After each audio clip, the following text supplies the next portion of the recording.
गोविंद गोपाल कृष्ण भगवान की जय। पुराण पुरुष पुरुषोत्तम भगवान की जय। सत्य सनातन वैदिक धर्म की जय। श्रीमद्भागवत महापुराण की जय। दसम स्कंद 45वां अध्याय। श्री कृष्ण बलराम का यज्ञोपवीत और गुरुकुल प्रवेश।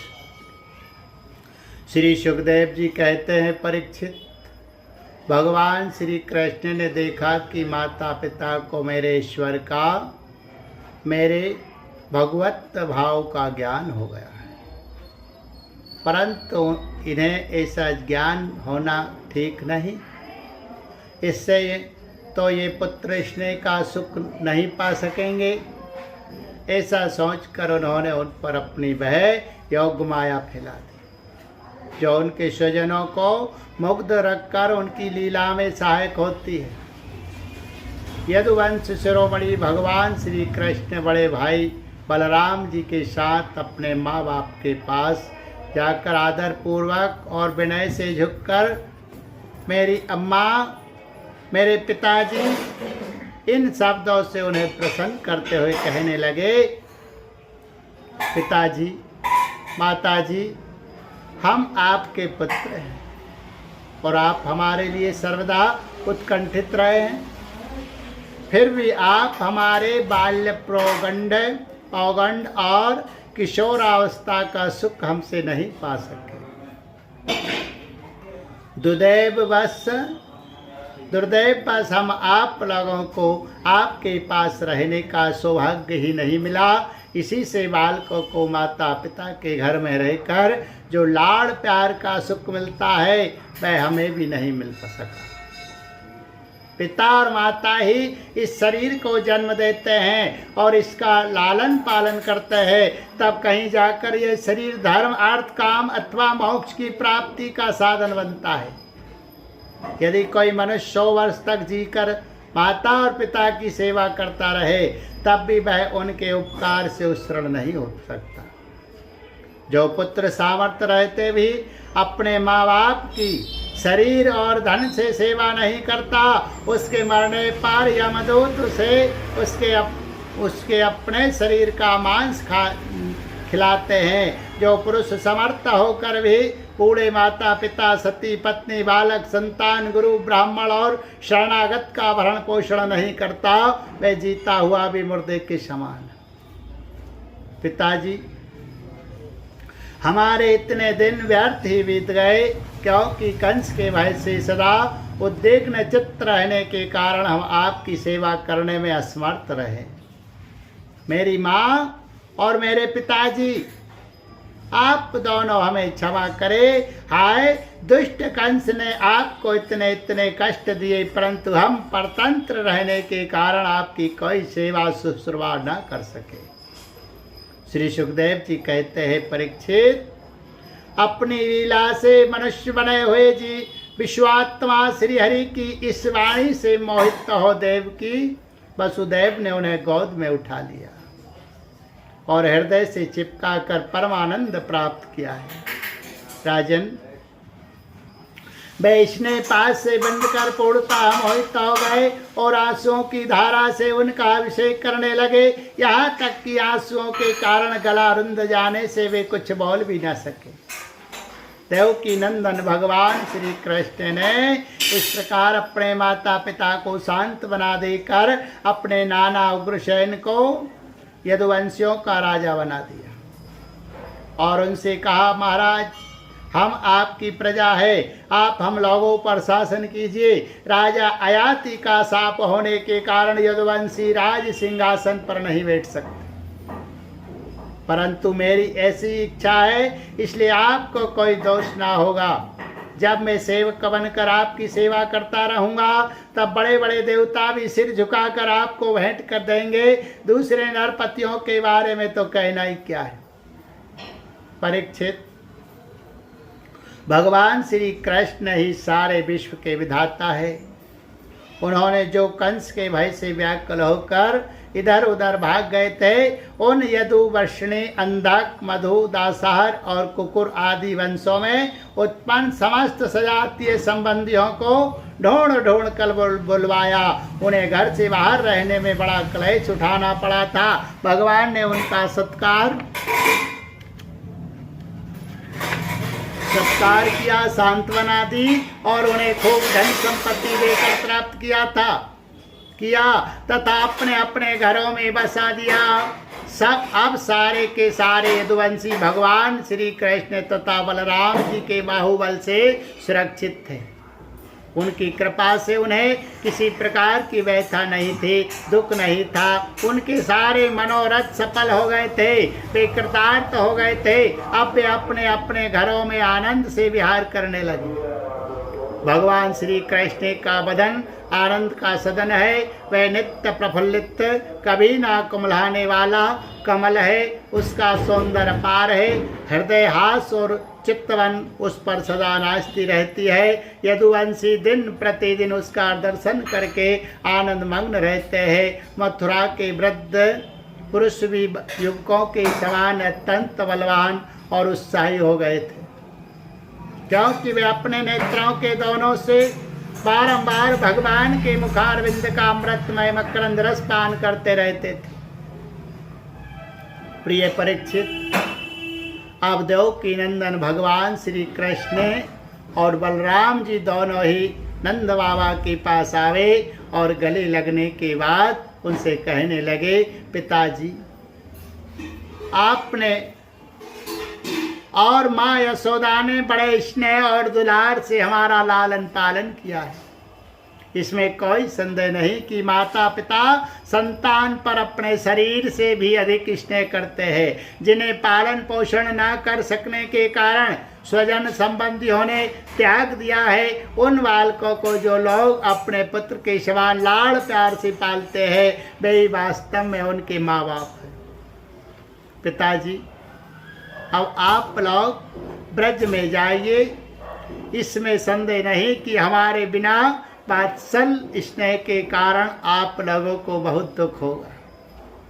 यहाँ के सुहृदय संबंधियों को सुखी करके हम आप लोगों से मिलने के लिए आएंगे। भगवान श्री कृष्ण ने नंद बाबा और दूसरे ब्रजवासियों को इस प्रकार समझा बुझाकर बड़े आदर के साथ वस्त्र, आभूषण और अनेक धातुओं के बने बर्तन आदि देकर उनका सत्कार किया।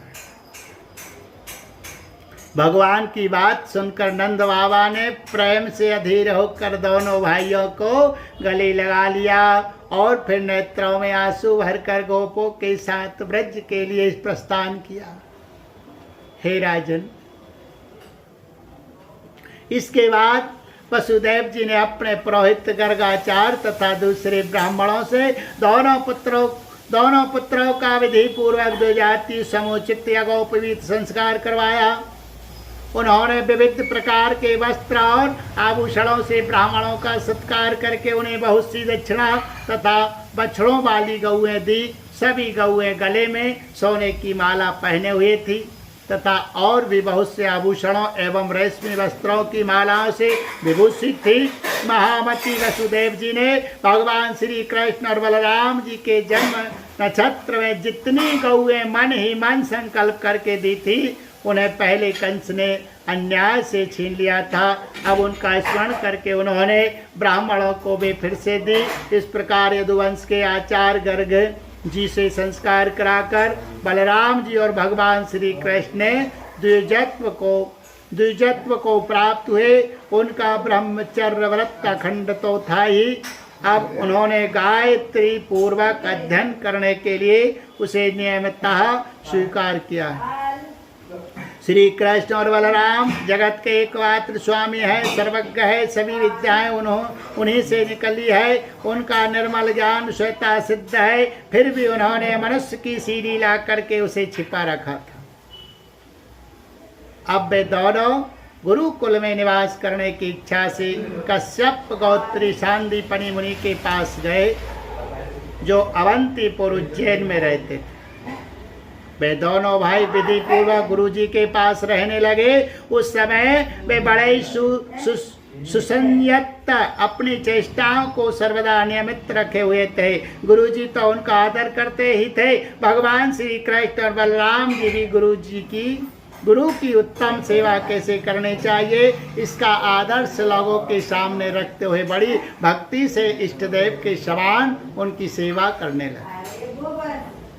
गुरुवर शांतिपनी जी उनकी श्रद्धा शुद्ध भाव से युक्त सेवा से बहुत प्रसन्न हुए। उन्होंने दोनों भाइयों को छह अंग और उपनिषदों के सहित संपूर्ण वेदों की शिक्षा दी।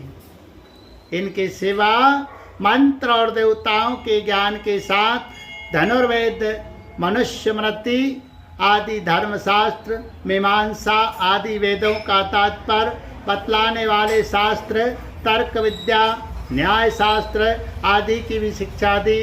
साथ ही संधि, विग्रह, यान, आसन, द्वैध और आश्रय इन 6 से भेदों से युक्त राजनीति का भी अध्ययन कराया। परीक्षित, भगवान श्री कृष्ण और बलराम सारी विद्याओं के प्रवर्तक है। इस समय केवल श्रेष्ठ मनुष्य का सा व्यवहार करते हुए ही वे अध्ययन कर रहे थे। उन्होंने गुरु जी के केवल एक बार कहने मात्र से सारी विद्याएं सीख ली।